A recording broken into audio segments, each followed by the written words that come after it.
Class first year subject chemistry chapter number 1 हम discuss कर रहे थे। आज का हमारा टॉपिक है मोल एंड केमिकल इक्वेशन। सबसे पहले केमिकल इक्वेशन होती क्या है। अगर कोई भी केमिकल चेंज आती है तो उसको हम केमिकल रिएक्शन कहते हैं।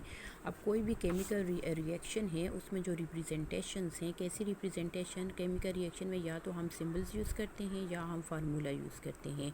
कोई भी एलिमेंट है तो उसका सिंबल लिखेंगे, कोई भी कंपाउंड है तो उसका फार्मूला लिखेंगे। रिएक्टेंट्स और प्रोडक्ट्स में इसको कहते हैं केमिकल इक्वेशन। अब रिएक्टेंट्स एंड प्रोडक्ट्स किस तरह से हैं और किस तरह से केमिकल इक्वेशन होती है, अगर हम इसकी जनरल रिप्रेजेंटेशन देखें तो हमारे पास कोई भी केमिकल इक्वेशन है उसमें रिएक्टेंट्स और प्रोडक्ट्स होते हैं। राइट साइड पे प्रोडक्ट हैं, लेफ्ट साइड पे रिएक्टेंट है, सेंटर में एरो होता है।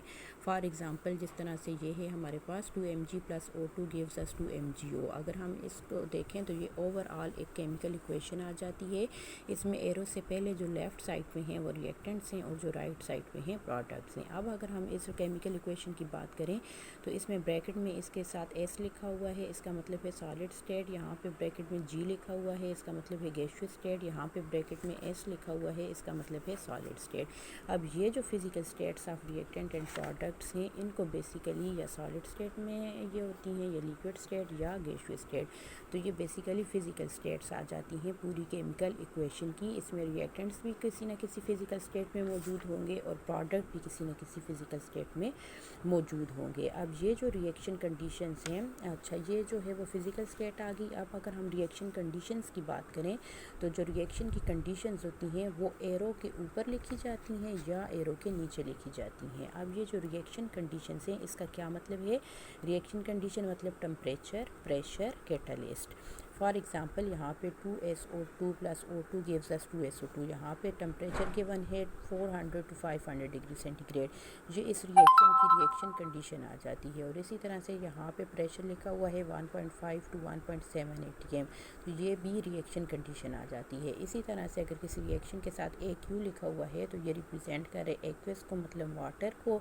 इसका मतलब है उस रिएक्शन का जो मीडियम है वो क्या है, वाटर है। तो ये बेसिकली क्या आ गया हमारे पास सारे का सारा केमिकल इक्वेशन या केमिकल रिएक्शन आ गया, जिसमें रिएक्टेंट एंड प्रोडक्ट्स इन्वॉल्व होते हैं with different reaction conditions and with different physical state. इसी तरह से हम स्टोइकियोमेट्री की बात करें फ्रॉम बैलेंस्ड केमिकल इक्वेशन की, तो फॉर एग्जांपल हमारे पास रिएक्शन है 2mg + O2 gives us 2mgO। अब ये जो केमिकल रिएक्शन है इसको हम मुख्तलिफ टर्म्स में रीड कर सकते हैं।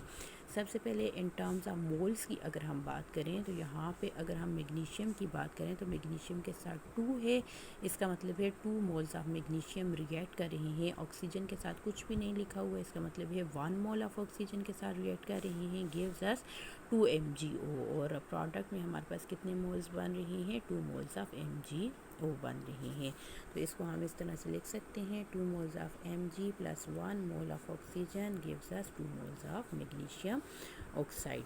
ये इन टर्म्स ऑफ मोल्स हम इसको इस तरह से रीड करेंगे। अब अगर हम बात करें इन टर्म्स ऑफ मास की, तो मास की अगर हम बात करें तो 48 ग्राम्स ऑफ मैग्नीशियम रिएक्ट कर रहा है 32 ग्राम्स ऑफ ऑक्सीजन के।